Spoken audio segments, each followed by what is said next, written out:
안녕하세요, 테크그레이드 꿀단지 PD입니다. 삼성전자가 2020년에 출시한 또 하나의 프리미엄 스마트폰 갤럭시 S20 펜 에디션 89만 9,800원이라는 가격표를 달고 나왔는데 사전 예약 카드 할인을 받아서 78만 2,820원에 구매를 했습니다. 이 녀석은 펜 에디션이긴 하지만 S 시리즈인 프리미엄 라인업이라는 점에서 가격적으로 많은 관심을 받고 있습니다. 2020년 2월에 나온 갤럭시 S20 3종과 출고가를 비교해보면 대략적으로 최소 35만원에서 최대 70만원까지 차이가 나는데 S20과 동일한 스냅드래곤 865AP 탑재, 120Hz 지원, IP68 방수 방진, 괜찮은 카메라 성능을 생각해보면 가격적으로 일단 잘 나왔다고 할 수 있습니다. 그런데 S 시리즈라는 것에 기준을 맞추고 속을 자세하게 들여다보면 꼭 살펴봐야 할 문제점들도 있기 때문에 구매를 고려하고 있다면 신중하게 판단해야 합니다. 갤럭시 S20 FE의 주요 스펙은 지금 화면에 나오고 있는 표를 보면 알 수 있습니다. 각 스펙에 대한 분석은 뒤에서 하나씩 나오니까 여기서 생략하고 한 가지 짚어볼 내용은 해외에서만 8GB 램 128GB 저장 공간, 8GB 램 256GB 저장 공간 모델을 판매한다는 것입니다. 국내 소비자 역차별은 언제나 아쉽습니다. 포장 박스부터 살펴보면 음각으로 픽토그램 같은 그림을 넣었는데 뭔가 아기자기한 느낌을 주려고 한 것 같습니다. 구성품은 15W 고속 충전이 가능한 어댑터, USB-C 타입 케이블, 번들 이어폰, 유심 트레이 핀, 젤리 케이스 등이 들어 있습니다. 갤럭시 S20 FE는 클라우드 네이비, 클라우드 민트, 클라우드 레드, 클라우드 라벤더, 클라우드 화이트 총 5종이 나왔고 제가 선택한 모델은 클라우드 민트입니다. 외형은 전형적인 갤럭시 스마트폰 형태로 좌측 상단에 카메라가 배치되어 있고 지문이 잘 묻지 않는 무광 스타일의 헤이즈 디자인을 적용했는데 겉으로 보면 고급진 느낌이 제법 나는데 두드려 보거나 직접 만져보면 플라스틱으로 된 후면 바디에서 싼티를 조금은 느낄 수 있습니다.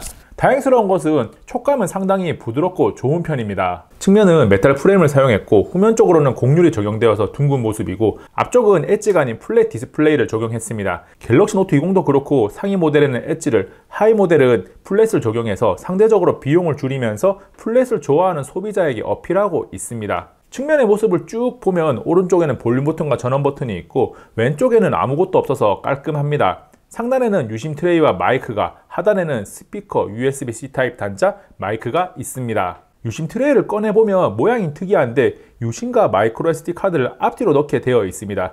자세히 보면 한쪽에는 심이라고 적혀 있고 뒤집어서 다른 쪽을 보면 마이크로 SD라고 적혀 있습니다. 참고로 외장 메모리는 최대 1TB까지 지원합니다. 갤럭시 S20 FE의 크기는 가로 74.5mm, 세로 159.8mm이고 두께는 직접 측정해보면 8.43mm가 나오고 카메라가 있는 부분까지 확인해보면 9.94mm가 나옵니다. 요즘 워낙 카톡티가 심한 스마트폰을 계속 봐서 그런지 이 녀석의 카톡티는 이 정도면 괜찮은데 라는 생각이 듭니다. 조금 자세히 봐도 카톡티가 심하다는 생각은 들지 않을 거예요. 무게는 저울에 올려보면 191g이 나오는데 손에 들어보면 가볍다고 할 수도 없고 무겁다고 할 수도 없는 중간 정도라고 생각하면 됩니다. 디스플레이는 6.5인치 FHD 플러스 해상도의 슈퍼 아몰레드를 사용했는데 슈퍼 아몰레드가 프리미엄폰 기준으로 2018년에 사용했던 것이니까 2020년 S 시리즈에 넣었다는 것이 문제입니다. 단순하게 철진한 디스플레이라도 성능이 받쳐주면 괜찮은데 최신 다이나믹 올레드 2X를 사용한 갤럭시 S20 울트라와 색감을 비교해 봤습니다. 여러분들이 보고 있는 디스플레이 종류에 따라서 다르게 보일 수 있는데 두 스마트폰의 색감 차이에 중점을 두고 보시길 바랍니다. 참고로 S20 울트라가 보여주는 색상 표현이 조금 더 정확하다고 기준을 잡으면 됩니다.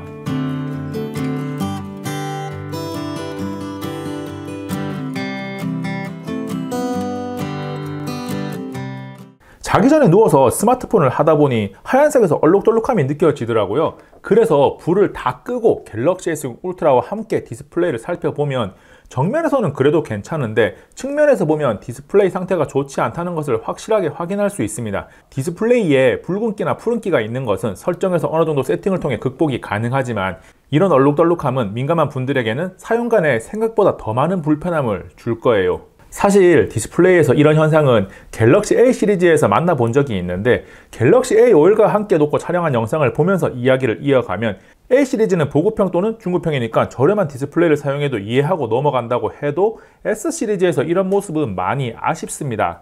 디스플레이 크기가 동일한 갤럭시 A51과 갤럭시 S20 FE를 함께 놓고 보면 카메라 홀의 크기부터 상하 좌우 베젤 두께까지 매우 비슷합니다.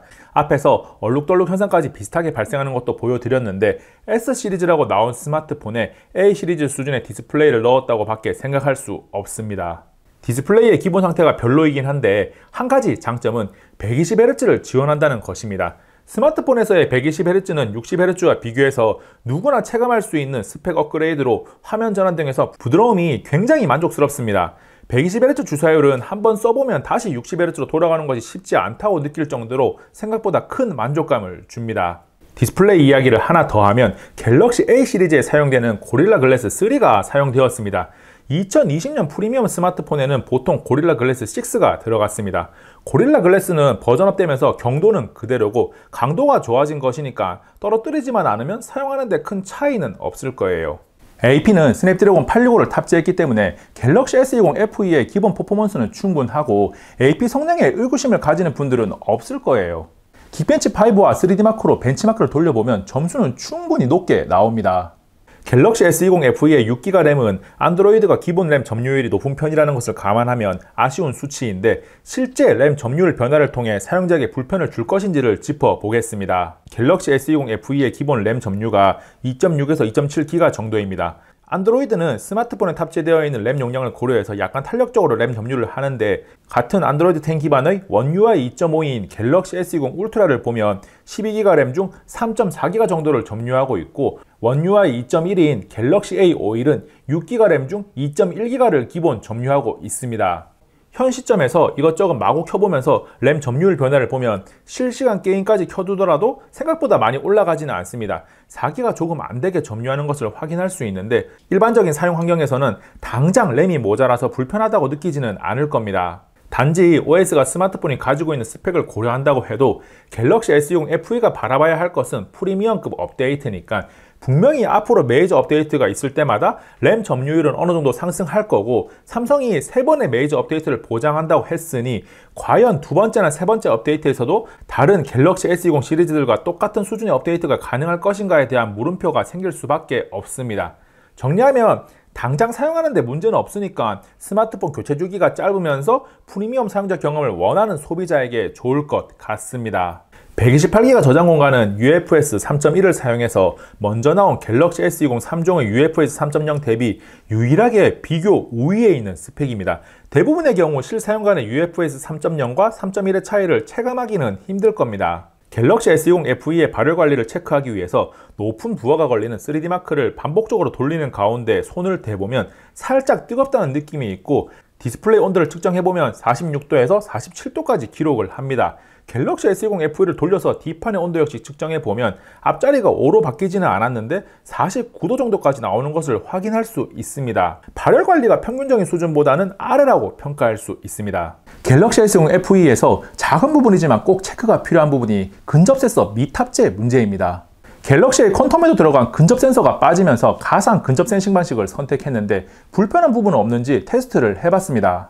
첫 번째는 통화 상태에서 스마트폰 상단부를 손바닥으로 일정 거리를 유지하면서 막았다 열었다를 반복했는데 화면에 변화가 생기지 않습니다. 근접 센서가 있는 갤럭시 Z 폴드2에 똑같이 해보면 통화 상태에서 화면이 꺼졌다 켜졌다는 반복하거든요. 그래서 손바닥으로 상단부를 완전히 막았다 떼는 행동을 반복해보면 통화 상태에서 화면이 꺼졌다가 켜지는 것을 확인할 수 있습니다. 그런데 이 과정에서 꼭 카메라를 막아야 하는 것이 아니라 디스플레이 상단의 일정 지역 중 일부를 터치해도 화면이 꺼졌다 켜지는 것을 확인할 수 있습니다. 그렇다면 일반적인 통화 자세에서는 잘 작동할까를 생각하게 되고 스마트폰을 얼굴로 가져갔다가 내려놓기를 반복했습니다. 이때는 스마트폰 상단이 완전히 막히지 않았음에도 화면이 정상적으로 꺼졌다가 다시 켜집니다. 그래서 가상 근접 센싱 작동 조건을 찾기 위해서 손의 움직임을 일반적이지 않게 수평으로 움직이면서 테스트를 해보니 이번에는 화면이 꺼졌다 켜지는 것이 작동하지 않았습니다. 비교를 위해 갤럭시 Z 폴드 2로 같은 동작을 했는데 화면이 잘 꺼졌다가 잘 켜집니다. 마지막 테스트로 전면 카메라에 스티커를 부착한 상태에서 테스트를 해봤는데 일반적으로 스마트폰을 얼굴로 가져갔다 내려놓는 과정에서 화면이 꺼졌다 켜지는 것을 확인할 수 있습니다. 정리하면 가상 근접 센싱에 대해서 정확하게 설명된 내용이 없어서 모든 경우에 대입할 수는 없겠지만 일반적인 전화 받는 동작에서는 전면 카메라와 상관없이 움직임을 인식해서 가상 근접 센싱이 작동하는 것 같고, 스마트폰을 가만 놔둔 상태에서는 디스플레이 상단 특정 구간 중 일부를 막았을 때 가상 근접 센싱이 작동했습니다. 가상 근접 센싱이 근접 센서처럼 비슷하게 작동하는 부분도 있기는 한데 모든 상황에서 작동하는 것이 아니기 때문에 사용 패턴에 따라서 불편을 줄 수 있는 요소임에는 분명합니다. 보통 갤럭시 A 시리즈에서 원가 절감을 위해 근접 센서를 빼곤 하는데 갤럭시 S20 FE에서도 빠지니까 아쉽습니다. 갤럭시 S20 FE의 진동 모터는 결론부터 말씀드리면 프리미엄급이 아닙니다. 갤럭시 A 시리즈만큼은 아닌데 전반적으로 진동이 약하면서 가볍고 진동이 올 때 떨리는 느낌이 촐랑대는 것 같다고 해야 하나? 손에 좋은 느낌이 아닙니다. 타다시 진동을 사용하는 분들은 더 크게 이상한 느낌을 받을 텐데 뭐랄까? 크게 문제가 되는 수준은 아니지만 느껴지는 진동의 촉감이 별로입니다. 그나마 진동색이 조절이 가능해서 안 좋은 느낌을 최소화하는 것은 가능한데 그래도 썩 좋지는 않습니다. 갤럭시 S20 FE 구매를 고민하고 있는데 진동에 민감하다면 기존에 알고 있던 프리미엄 스마트폰의 느낌은 절대 아니니까 오프라인 매장에 가서 꼭 한번 체험해 보시기를 권합니다. 카메라는 트리플 구성으로 광각, 초광각, 3배줌 망원 렌즈가 있고 30배줌까지 디지털 줌 촬영이 가능합니다. 영상은 12배줌까지 촬영할 수 있습니다.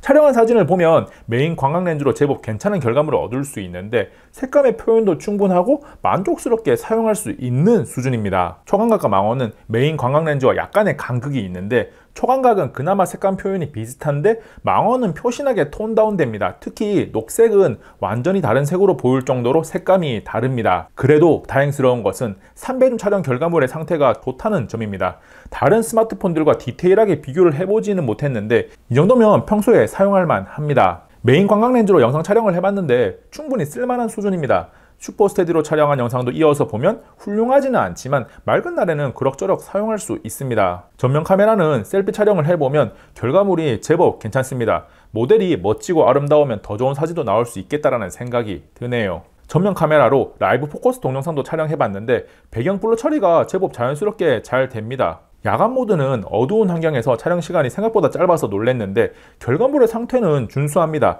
눈으로 보이는 정도를 담은 사진과 함께 보여드리는데 어느 정도 저조도 촬영이 가능한지 알 수 있을 거예요. 카메라를 정리해보면 더 다양한 환경에서 사용해보고 다른 프리미엄 스마트폰과 비교도 해봐야겠지만 지금까지의 결론은 S20 울트라나 노트20 울트라와 같은 괴물들하고 비비지는 못해도 시중에 나와있는 다른 프리미엄 스마트폰 사이에 조금 부족하지만 슬쩍 껴있을 수 있는 수준은 되지 않나라고 생각합니다. 온스크린 지문인식 역시 A 시리즈와 동일한 광학식이 사용되었는데 지문을 등록하고 사용해보면 인식률이나 반응 속도는 사용하는데 부족함이 없는 수준입니다. 갤럭시 S20 FE는 IP68 방수 방지 능력을 갖추고 있고 4500mAh 배터리를 탑재했습니다. 기본 포함된 어댑터는 15W이지만 최대 25W 고속 충전을 지원하고 15W 무선 충전, 4.5W 무선 배터리 공유도 가능합니다. 오디오는 상단 수화부 스피커를 이용해서 스테레오 스피커를 사용할 수 있는데 훌륭하지도 나쁘지도 않은 보통의 수준입니다. 물론 가격을 생각하지 않고 일단 무조건 샀을 때 없는 것보다는 있는 게 당연히 좋고 충분히 만족감이 올라가기는 할 거예요. 갤럭시 버즈 라이브를 연결해서 음악을 들어보면 갤버라 자체의 음질이 훌륭한 편이긴 하지만 무선 이어폰을 연결했을 때 소리는 듣기 좋았습니다. 갤럭시 S20 펜 에디션을 하나하나 살펴보다 보니 S20 시리즈에 막내로 껴주기에는 아쉬움이 조금 많이 남아서 S20 시리즈보다 가격이 상대적으로 많이 저렴하다고 하지만 무조건 구매하라고 추천하기는 어려운 스마트폰입니다. 갤럭시 S20 FE가 누구에게 필요할 걸 생각해보면 다소 빠진 게 여러 가지가 있긴 하지만 상대적으로 저렴한 가격에 프리미엄 스마트폰의 사용자 경험을 느끼고 싶고 스마트폰 교체 주기가 2년 이내로 상대적으로 짧은 분들에게 어울리는 그런 스마트폰입니다. 이번 영상은 여기까지. 다음에 또 만나요. 안녕.